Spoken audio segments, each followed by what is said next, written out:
Welcome back to the Phantom Gourmet. Two things we love around here: great food and great wine. But matching them together can be a bit of a challenge for a lot of people. So today, Dave Andelman is here to help us with a little food and wine pairing 101. Let's start with some everyday foods you recommend a wine, okay? How about a burger? Everyone loves to bite into a huge, big, juicy burger. A lot of people just drink beer when they're getting one.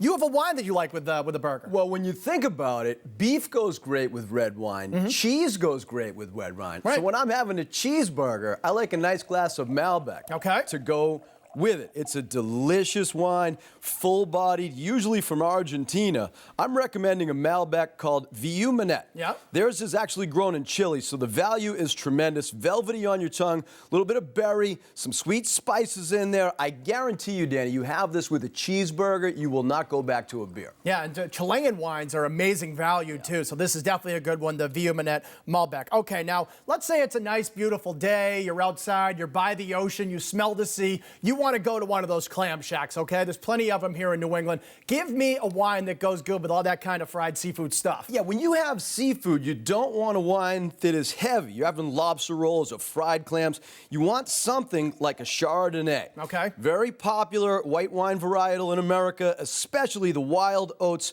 Chardonnay.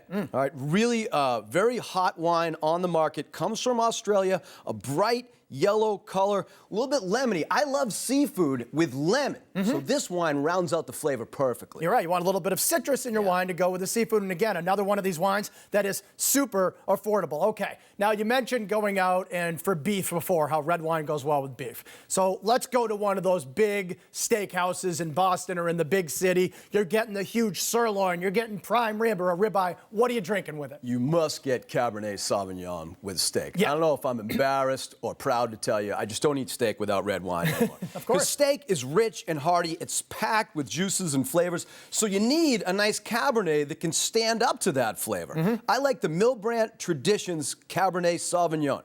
Comes from the Columbia Valley of Washington State, deep ruby red color, but it's a little bit softer than you'd expect, not overwhelming.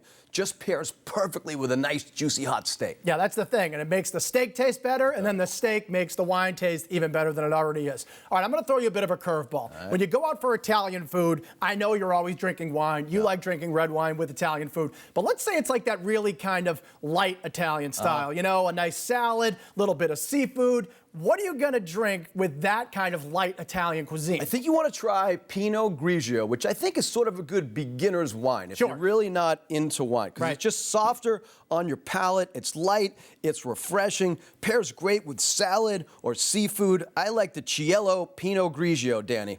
Comes from Italy, amazing value, a straw yellow color with some green apples and citrus. You're gonna have this with your Italian food. It's just beautiful. Yeah, now you're definitely in business, so okay, good tips right there. And if you want to try any of these wines that Dave just mentioned, here's what you do. You go to baystatewine.com. That's baystatewine.com to find a retailer near you.